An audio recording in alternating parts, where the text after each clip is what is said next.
अपराधियों का मनोबल बढ़ा हुआ है। सरकार का इकबाल समाप्त हो गया है। पुलिस प्रशासन का इकबाल समाप्त हो गया है। पुलिस प्रशासन अपराधियों के सामने पस्त है और सत्ता में बैठे लोग सरकार बचाने के खेल में मस्त हैं। नमस्कार, न्यूज़ फॉर नेशन देख रहे हैं आप और मैं हूं श्रभे आपके साथ। बिहार में अपराधियों का तांडव लगातार बढ़ता जा रहा है।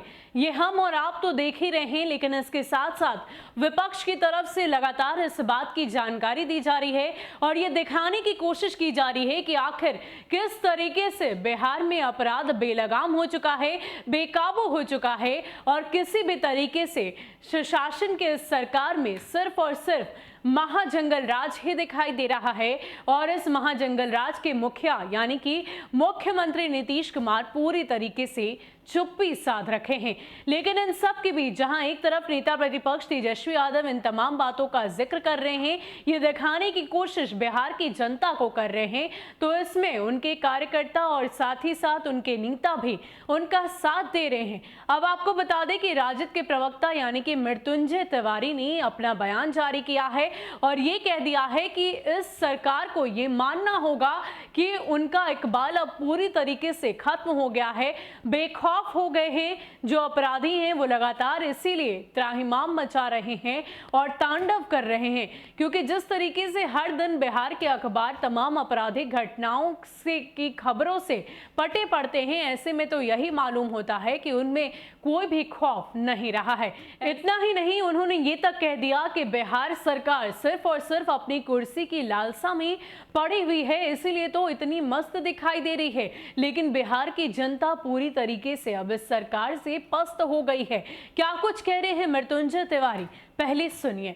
बिहार में जिस तरह से कानून व्यवस्था, विधि व्यवस्था चौपट है, इस पर एक जिम्मेवार विपक्ष के नेता के रूप में श्री तेजस्वी यादव जी सवाल खड़े कर रहे हैं सरकार की नाकामी पर।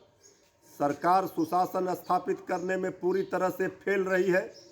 अपराधियों का मनोबल बढ़ा हुआ है।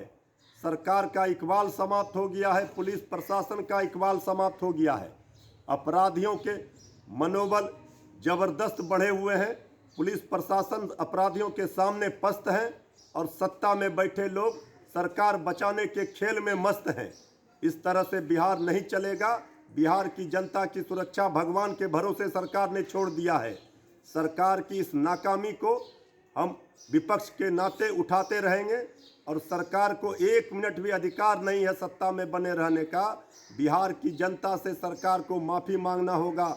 ये जिस तरह से रोज़ आपराधिक घटनाओं में वृद्धि हो रही है, इसके लिए सीधे तौर पर सरकार को जिम्मेवारी और जवाबदेही लेनी पड़ेगी।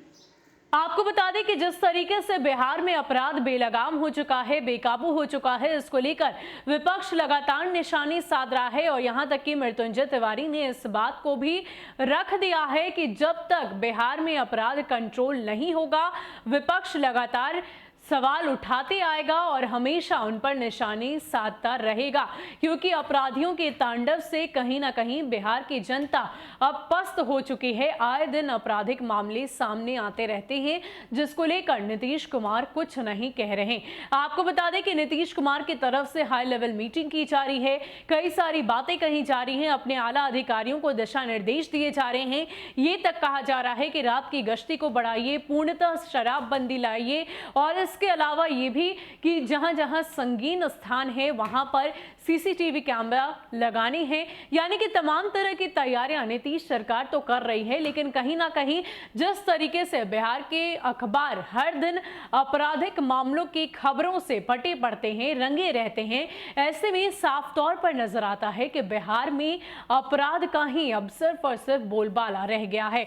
और या तो यूं कहें कि जब से बिहार विधानसभा चुनाव हुए हैं, तो सबसे बड़ा चैलेंज जो मुख्यमंत्री नीतीश कुमार के सामने आया है वो बिहार में बढ़ता हुआ अपराध है। अब ऐसे में विपक्ष तो बिहार में बढ़ते हुए अपराध को लेकर लगातार निशाने साध रहा है, लेकिन मुख्यमंत्री नीतीश कुमार ने भी पूरी तरह से कमर कस ली है।